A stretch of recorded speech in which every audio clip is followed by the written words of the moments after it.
Welcome to Technovation. I'm your host, Peter High. My guest today is Damu Bashyam. Damu is the Executive Vice President, Chief Information and Innovation Officer at Berkadia, and a member of Berkadia's Management Committee. Berkadia offers comprehensive commercial real estate services, including mortgage banking, investment sales, advisory, and loan servicing. And Berkadia ranks as the largest non-bank commercial mortgage servicer in the nation, servicing a portfolio of $393 billion. Damu's current role is responsible for all aspects of the company's information technology strategy, innovation, digital transformation, data, product development, and as well as the head of redIQ's software business unit. Prior to this, Damu served as a Chief Information and Digital Officer of Columbia Bank and Managing Director, Chief Technology Officer of JP Morgan Chase's consumer banking business, and previously held CIO-level leadership positions within Verizon. Damu also serves on the board of directors of Goodwill Industries of New York and Northern New Jersey. Damu, welcome to Technovation. It's great to speak with you today. Thank you, Peter. Thank you for having me. It's a great pleasure. Well, Damu, I provided just a brief introduction to Berkadia's business, but I wonder if you could take a few more moments and introduce the business, especially for those who may be less familiar with it. Yeah, sure. Berkadia is a joint venture of Berkshire Hathaway and Jefferies Financials. And you can think of Berkadia as a stool supported by three legs: mortgage banking, investment sales and advisory, and loan servicing. Through our mortgage banking platform, we have a very strong relationship with the lenders and access to diverse capital sources to help our clients to finance and purchase properties. On the investment sales and advisory side, we provide market research, property valuations, and also actionable insights for our clients to make more informed decisions. On the servicing side, we manage a very diverse portfolio of loans, including loans originated by Berkadia as well as other financial institutions, to ensure compliance and also collect payments in a timely fashion, monitor the loans, risk mitigation, etc. And again, our service book is $393 billion, as you referred to, and we are the largest non-bank commercial mortgage servicer in the nation. Additionally, we also formed an alliance with Knight Frank recently, a global property consultancy firm, which help us to again expand our capital access both domestically and internationally. That's our business, if you will. A great overview of that business. Thank you for that. And could you take a moment and describe your role? It seems as though there are two portions to it, at least in terms of your title, as Chief Information Officer as well as Chief Innovation Officer. Please describe both if you would. Yeah, sure.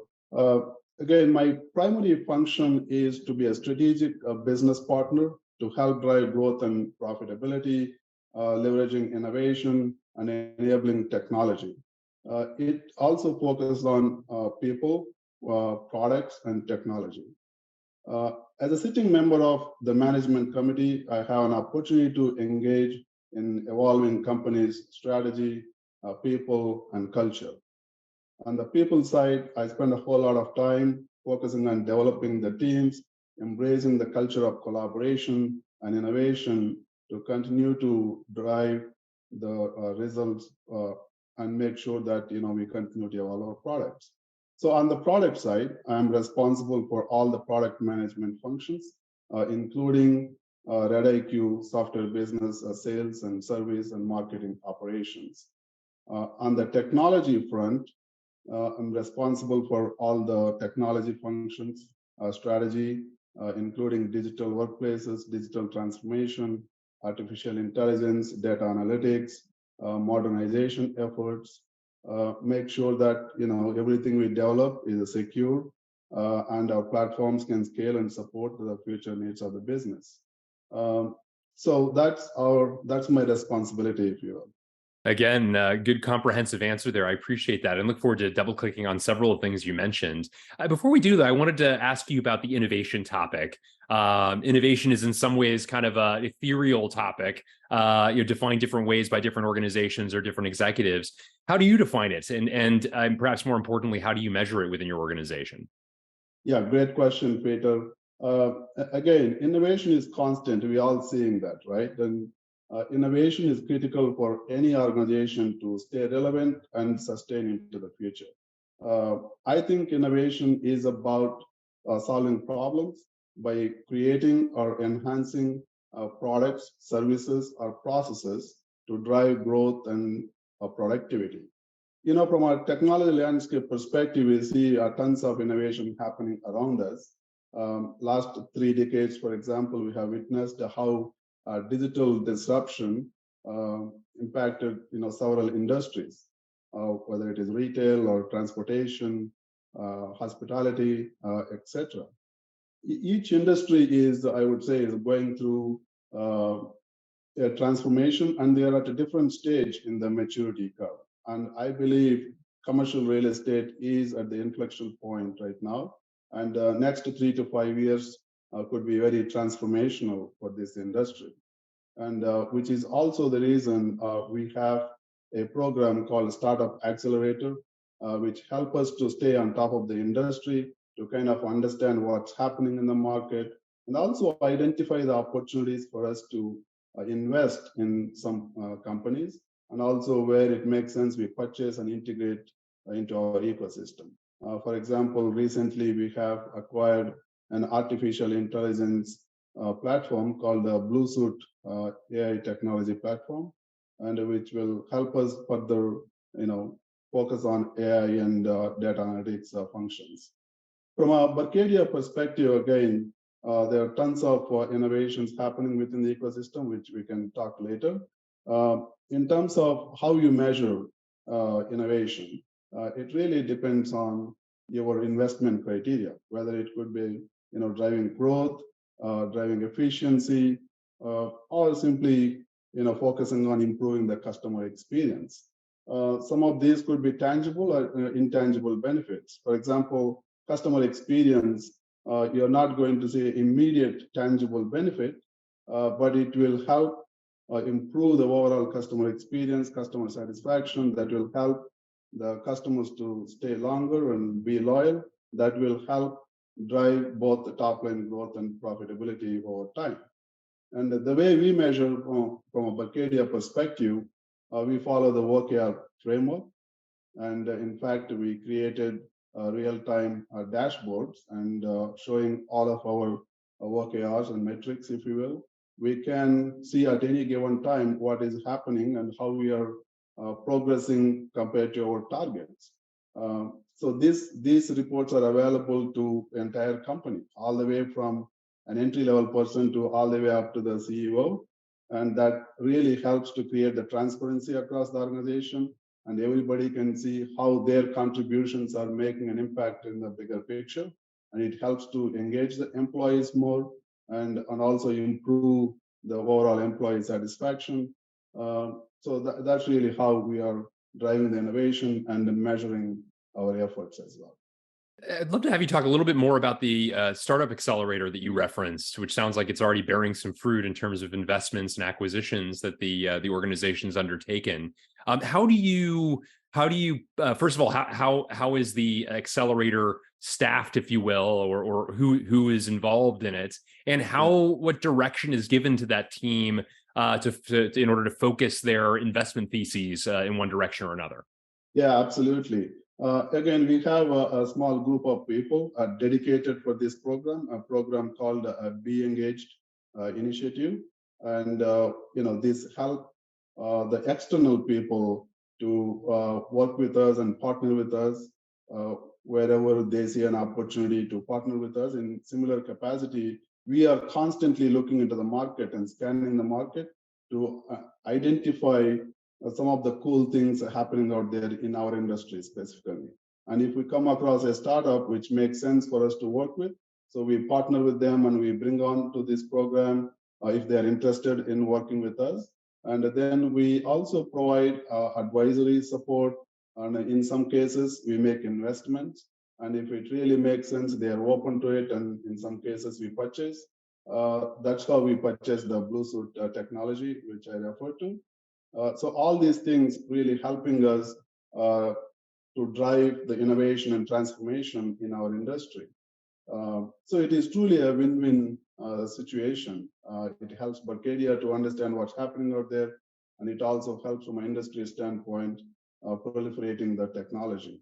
Um, so that's how this program is helping us.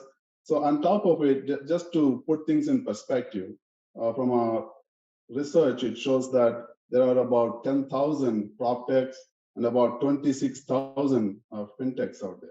They're expected to grow at the rate of 15% and 26% annually.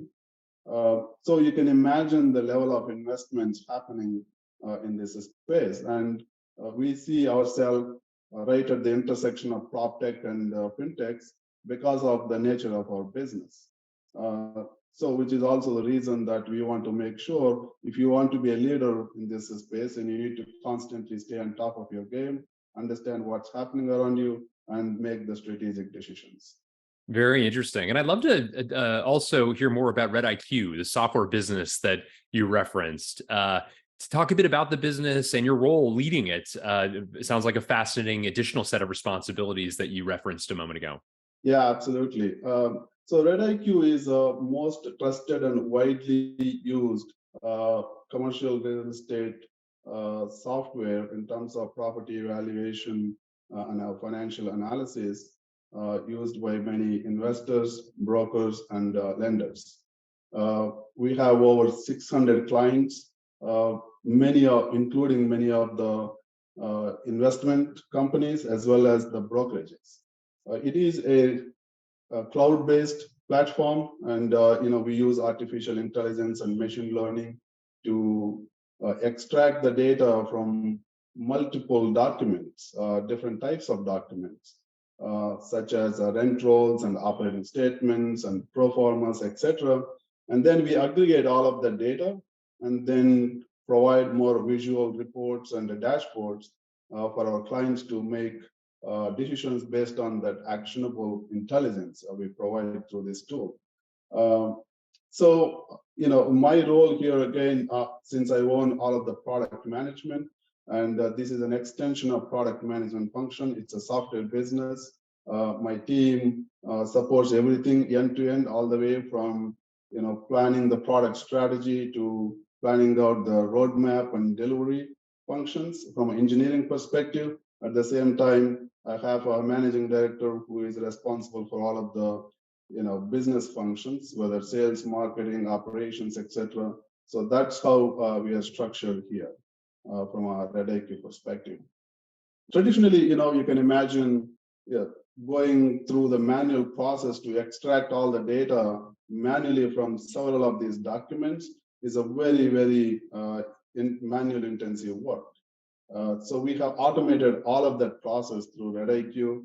And in fact, it will take a few minutes for you to compile all of the data and make a quick decisions whether it makes sense to invest or not, for example. So that's the benefit of this tool. I'm truly excited about our roadmap and what's coming next to continue to evolve this platform and also continue to serve our clients. Damu, thank you for that overview. Again, highlighting the varied nature of your role. Given the fact that you're responsible for so many different things, I'm curious about, and you just referenced a little bit of your org structure, but I wanted to delve into that a little bit further, because no doubt, as you are focused on certain aspects of your responsibilities, there are others still that others need to focus on while you're focused elsewhere. I can only imagine you have a good team around you who helps you lead all that you that's under your purview. Talk a bit about that org design, org structure that you have that breathes life into what you've described.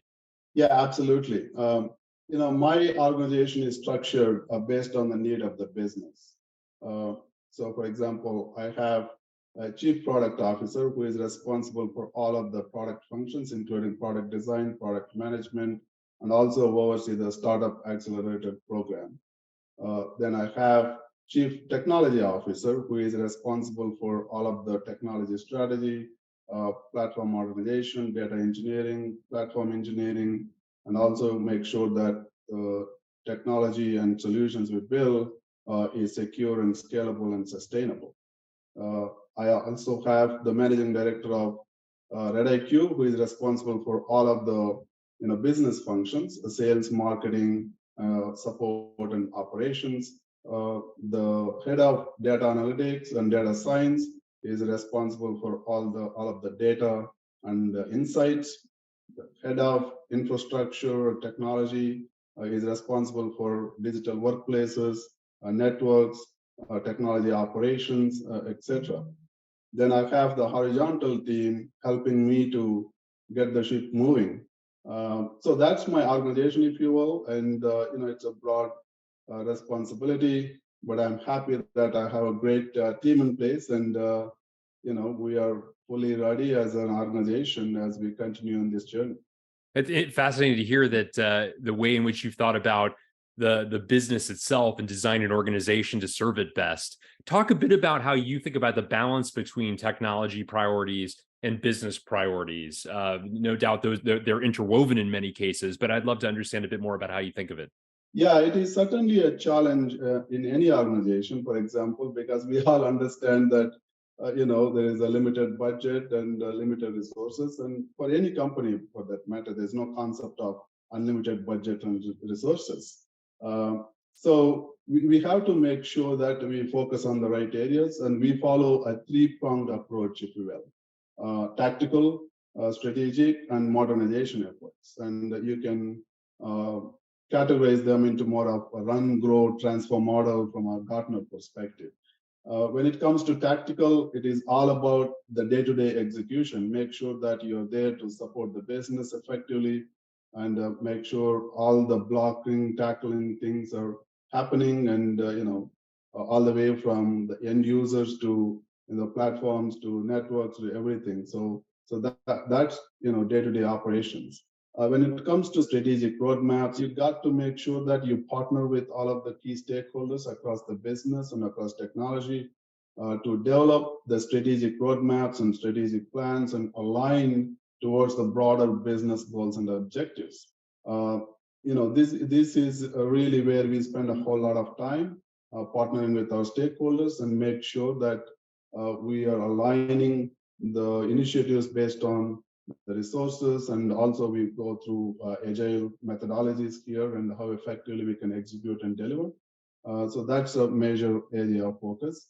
And then, of course, when it comes to modernization, it is equally important. And if you don't have a right infrastructure, right platforms, and more flexible, expandable, scalable platforms, it is harder for us to deliver the speed to market solutions. If you want to drive speed and innovation, you got to make sure your technology stack is up to speed and you have that flexibility to help the business. This is really where we work very closely with the business, create the transparency, why these are important, while we continue to focus on the business functions. We have a great partnership, and they equally understand our priorities. Similarly, how we treat their priorities as the most important thing from a business standpoint. So that's helping us to address both the sides and balance the priorities. Very interesting indeed. Again, as you've gone through the various aspects of your role, it's clear that you also have a lot of customer touch points as well. Yours is an internal and external role in many ways. So talk a bit about, if you don't mind, customer engagement digitally. How do you think about creating great experiences from a customer experience standpoint? Yeah, it's a great question. When it comes to commercial real estate, it's a very complex and highly relationship-driven business. However, due to the pandemic influenced digital acceleration, there are tons of advancements happened in this industry last 3 to 4 years. So this is really where we see a great opportunity for us to leverage data and analytics to provide more of a personalized solutions to our customers, whether you are a lender or a broker or an investor, borrower. We need to think through from multiple angles when you deliver the digital experience. And to start with, any digital experience for that matter, it should be very simple and easy to use. And it should be very continuous, right? You need to care for the end-to-end journeys. So this is really where we put together all of the journeys, keeping all of the key stakeholders in mind. That's helping us to define our strategic plans. And when you plan out next 3 to 4 years journey, you got to make sure you care for all of the stakeholders. And that's something we have done. We created a 3 to 4 years journey, and we are on to uh, 12 months into that journey, and we made a tremendous progress so far. And in fact, we are accelerating in some areas to continue to drive that experience. So again, it's not a one-size-fits-all approach. You can deliver the same thing in multiple ways. The way we are approaching is through build and buy options. And wherever we see the opportunity to differentiate ourselves, so we are continuing to invest and build. So data is a perfect example of that, and we are investing a lot in that area. And wherever we see an opportunity to pick a commodity software and which will serve the purpose, and at the same time it can be integrated into our ecosystem, then we make some of those decisions and make sure that they are sustainable. It's not like a throwaway after a couple of years, and it aligns well with our broader strategy to reach the end goal. So that's how we are addressing from a digital experience, customer experience standpoint. Very interesting. And as you mentioned your team, you mentioned data, I believe under the CTO, for example, sets of responsibilities within your organization. No doubt there are threads pulled in a variety of directions from a data perspective. Can you talk a bit about your data strategy and how you're approaching that? Yeah, absolutely. Data is a bread and butter in our industry, similar to any other industry these days. Our strategy is to lead the industry through data innovation, and also make sure that we continue to invest in that area to drive actionable insights, whether it is market trends and property performance, customer preferences and behaviors, etc. We have a very mature data practice, all the way from data governance to data quality, data engineering, data science and analytics, of course, the data privacy and security. So we made tremendous progress in those areas, and we plan to continue to invest and mature our practices as industry starts evolving. So it's not set and done thing, right? It's a journey, and you got to make sure you keep up with that journey. So that's how we are addressing. For example, in addition to the proprietary data we collect from our ongoing business operations, we also aggregate data from dozens of sources, both third parties as well as public data sources, to aggregate and also apply machine learning algorithms to drive the actionable insights. And then we feed all the intelligence to our customer-facing and employee-facing applications to easily consume by our clients, both internal and external clients, if you will. And that is helping us to simplify the overall experience by providing a more simple and personalized experiences for our users. So again, this is an area we got to constantly stay on top of it, and because that's a true differentiator for Berkadia, we plan to continue to focus on that. That makes sense. As you say, a business like yours is so data intensive. I'm not surprised you're thinking about it so extensively as you described. Another aspect of your business is it is very relationship heavy, highly relationship driven. How do you think about driving tech adoption in an organization like yours as the expert and the leader of this? As you think about adoption across people who are less tech savvy to you, how do you think about that adoption process? Yeah, it starts with providing very compelling products and services. Second is about change management. The change management is not easy for any organization. The good thing is we have a unique culture called Berkadia Way.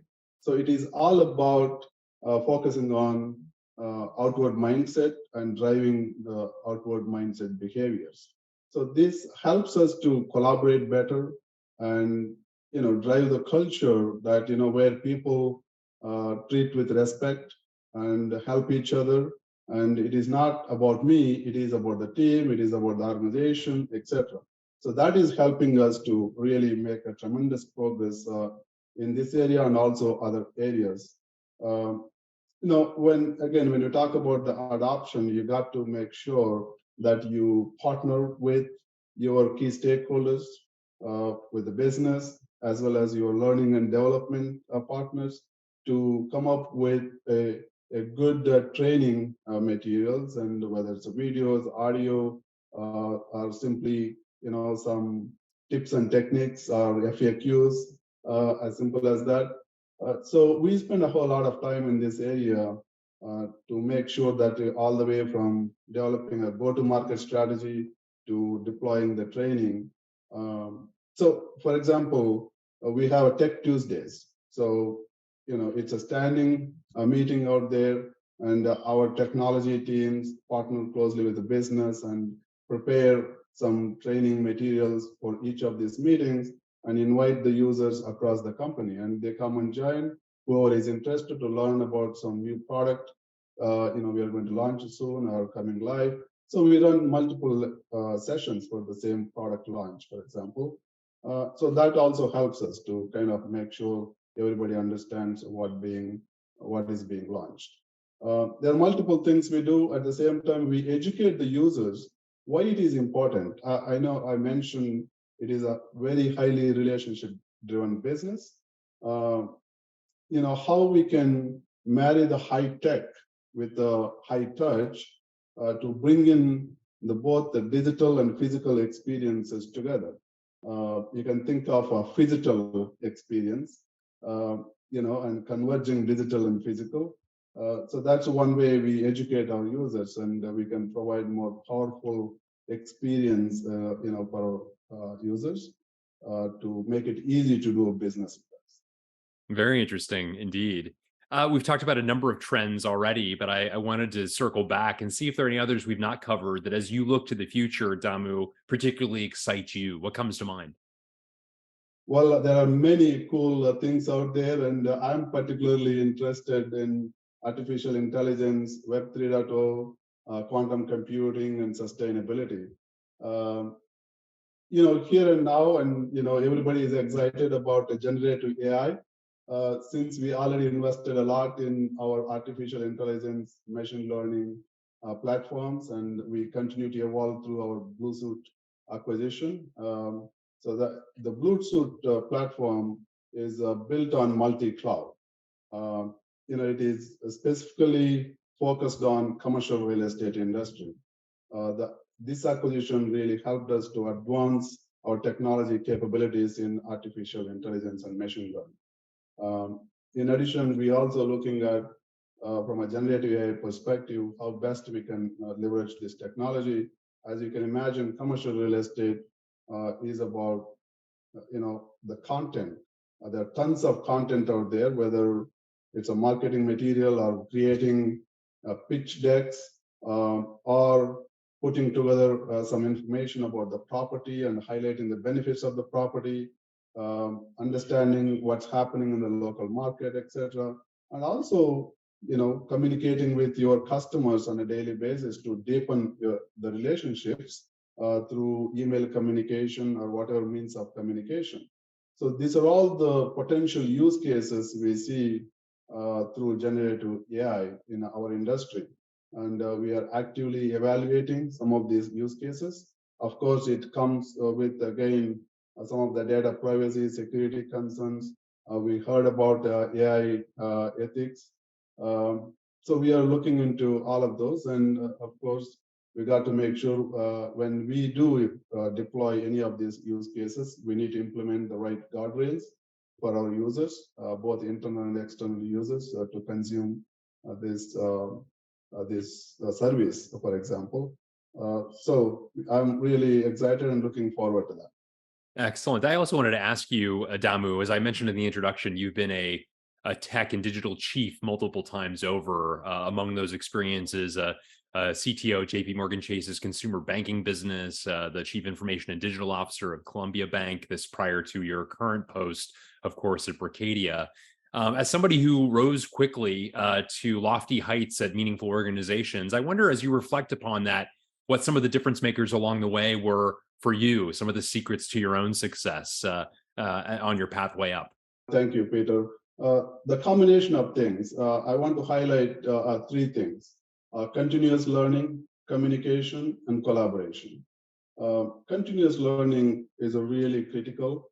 So I made it intentional, along the way, and make sure that I continue to upskill myself, not only from a technology perspective, and also self-reflecting, understand where are my gaps, how I can continue to improve myself, whether it is decision-making skills and leading teams and strategy and other areas.